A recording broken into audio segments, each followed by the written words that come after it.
Rahayu, Rahayu Sagung Dumadi.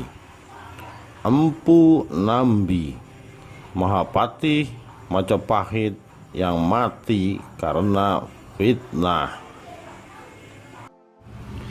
Salah satu kisah menarik di Majapahit adalah cerita tentang Empu Nambi. Beliau adalah salah satu pentolan Majapahit paling setia kepada raja.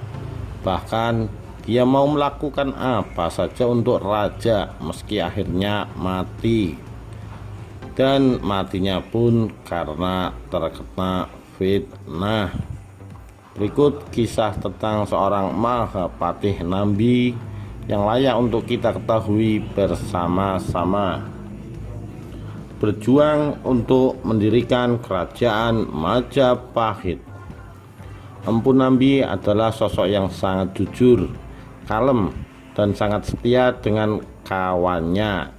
Selama hidup, dia ikut berjuang dan mengabdi kepada Raden Wijaya yang merupakan keturunan dari Ken Arok dan Ken Dedes. Saat Singosari akhirnya hancur, Empu Nambi pula lah yang ikut andil dalam pembangunan salah satu kerajaan terbesar di Nusantara. Karena setia kepada Raden Wijaya, dia pun akhirnya diangkat sebagai patih. Pengabdian yang dilakukan selama ini telah terbayar dengan lunas, meski banyak yang menentangnya. Meski sangat berjasa kepada kerajaan, dia dianggap belum pantas menduduki jabatan Mahapatih, sehingga perseteruan terjadi dan menyebabkan timbulnya pemberontakan. Menjadi pemimpin pasukan anti pemberontak. Seperti yang sedikit dicuplik di atas, pengangkatan Empu Nambi menjadi Mahapatih mendapatkan protes keras dari Ronggolawe. Dia ingin jabatan besar itu diberikan kepadanya karena merasa lebih berjasa. Saat sama-sama berjuang dengan Raden Wijaya, Ronggolawe ikut membantu dalam membabat hutan serta mengusir tentara Mongol yang datang sehingga Majapahit akhirnya berdiri.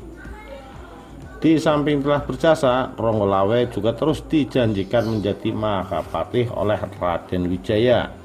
Sayangnya dia justru dianugerahi menjadi pemimpin Tuban, dan jabatan itu dianugerahkan kepada Empu Nambi yang dikenal memiliki kedekatan dengan Raden Wijaya sejak lama. Akhirnya Ronggolawe melakukan pemberontakan besar-besaran. Mengetahui adanya ancaman pemberontakan yang akan membahayakan Majapahit, Raden Wijaya akhirnya mengutus Empu Nambi untuk menumpasnya. Akhirnya terjadilah peperangan yang sangat sengit dan membuat Ronggolawe meninggal dunia, dan wilayah Majapahit dipecah menjadi wilayah barat dan wilayah timur. Seorang ahli perang dan juga administrasi Majapahit.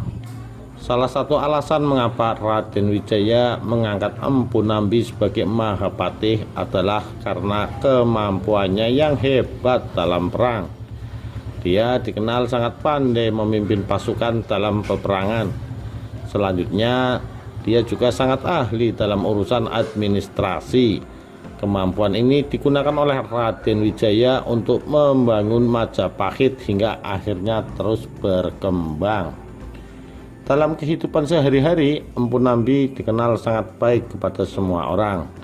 Bahkan dia sangat setia kawan sehingga tidak akan pernah melakukan pengkhianatan kepada Majapahit yang dia bangun sendiri. Berkat kesetiaannya ini, Empu Nambi mampu menduduki jabatan ini sampai raja kedua dari Majapahit naik tahta. Difitnah lalu dibantai dalam peperangan. Memasuki generasi kedua dari kerajaan Majapahit, posisi dari Empu Nambi mulai ingin digeser oleh seorang penasehat istana bernama Mahapati. Dia terus mempengaruhi Jayanegara yang saat itu jadi raja untuk mencopot jabatan Empu Nambi. Bertepatan dengan itu, Arya Wirareja sakit sehingga Empu Nambi harus menjenguk dan enggan pulang lagi ke Majapahit. Mengetahui hal ini, Mahapati langsung meluncurkan fitnah keji dan mengatakan kalau Empu Nambi akan melakukan pemberontakan. Mengetahui hal ini, Jayanegara marah dan akhirnya mengutus banyak pasukan untuk menyerang Lumajang, tempat Arya Wiraraja yang dulunya menjadi penasehat perang Majapahit itu hancur lebur. Pada kejadian ini, Empu Nambi tewas dikeroyok 3 panglima perang Majapahit. Demikian kisah tragis kematian Empu Nambi yang disebabkan karena fitnah. Sekian, terima kasih. Rahayu, Rahayu Sagung Dumadi.